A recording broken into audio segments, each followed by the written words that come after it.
Welcome back, focused learners. Ready for another explainer? Today, we're unraveling a really wild biological mystery. We're looking at something called piloerection.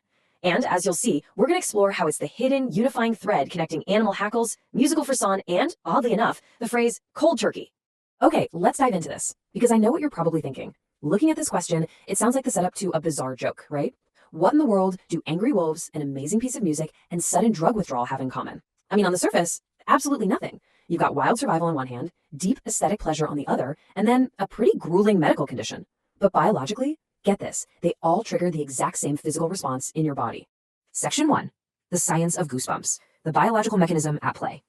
To figure out how these three crazy scenarios are linked, we really need to set our scientific baseline, and that is piloerection. As the definition says, it's the process by which hair or plumage becomes erect due to muscle contraction. Whether you personally call them goosebumps or shivers or chills, well, piloerection is the official clinical term for that exact physiological event.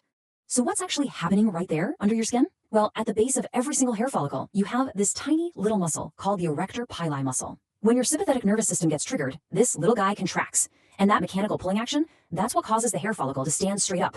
It's just a tiny microscopic flex, but it happens all over your body in a split second. Moving right along to section 2, hackles, the animal instinct. Now that we've got the mechanics down, let's look at how this plays out in the wild. And this brilliantly illustrates the fight or flight mechanism. Specifically, we're talking about raising the hackles. Think about gray wolves using this to display dominance over the rest of the pack, or moose actually experiencing this piloerection right when they're preparing to attack.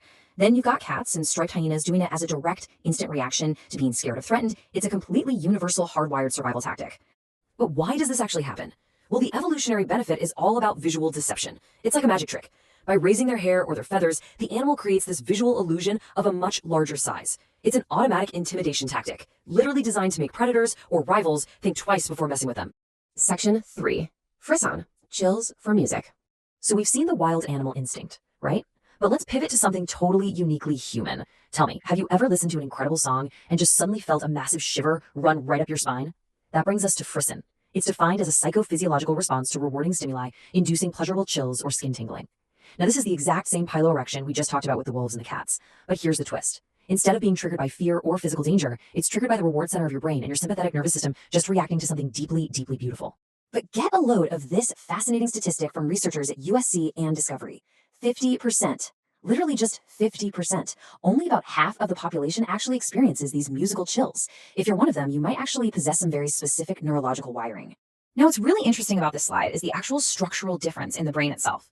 For those lucky folks who do experience frisson, MRI scans show a noticeably higher volume of white matter connecting the auditory cortex, the part where you process sound, directly to the areas of the brain that process emotion.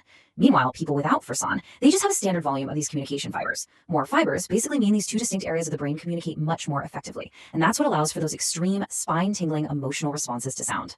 So what actually triggers this response? Well, usually it's a violation of musical expectations. You think a song is going one way and bam, it shifts. Triggers include really loud dynamic passages, unexpected harmonies, sudden modulations, and appoggiaturas, which, if you're not a music theory nerd, are essentially just tension-building grace notes. So when the music surprises your brain like that, your autonomic nervous system reacts by flexing those exact same erector pili muscles. Section 4. The cold turkey connection, the language of withdrawal. We've connected your hair follicles to animal survival and beautiful music. Let's move to called and see how this builds to our final puzzle piece. The phrase cold turkey. As you can see, it refers to the abrupt cessation of substance use rather than gradually easing the process through reduction over time.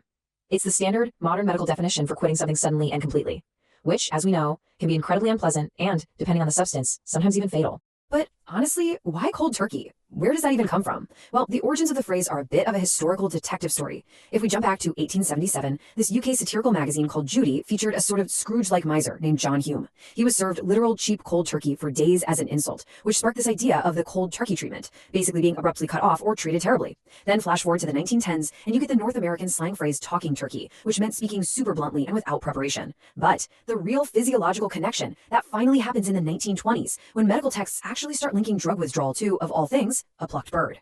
So the crucial point is this biological reality. Abrupt opioid withdrawal causes severe piloerection.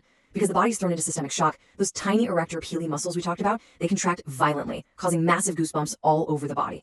To the early doctors and patients dealing with this, the skin of someone going through that extreme withdrawal looked exactly like the bumpy, dimpled skin of a plucked, refrigerated turkey in a butcher shop.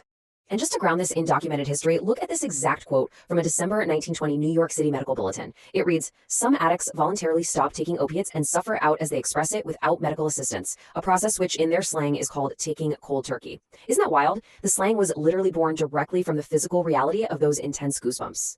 Section 5. The unifying thread. It all comes back to the skin. And really it does. The exact same microscopic erector pili muscle contraction powers wild animal survival tactics, our deepest aesthetic pleasures and emotional connections to music, and even the vivid human language we use to describe the heroin process of medical withdrawal. It's just absolutely incredible to think about how a single tiny biological reflex can echo through so many totally different facets of life on Earth. Which leaves me with one final thought for you to ponder based on the science we explored today.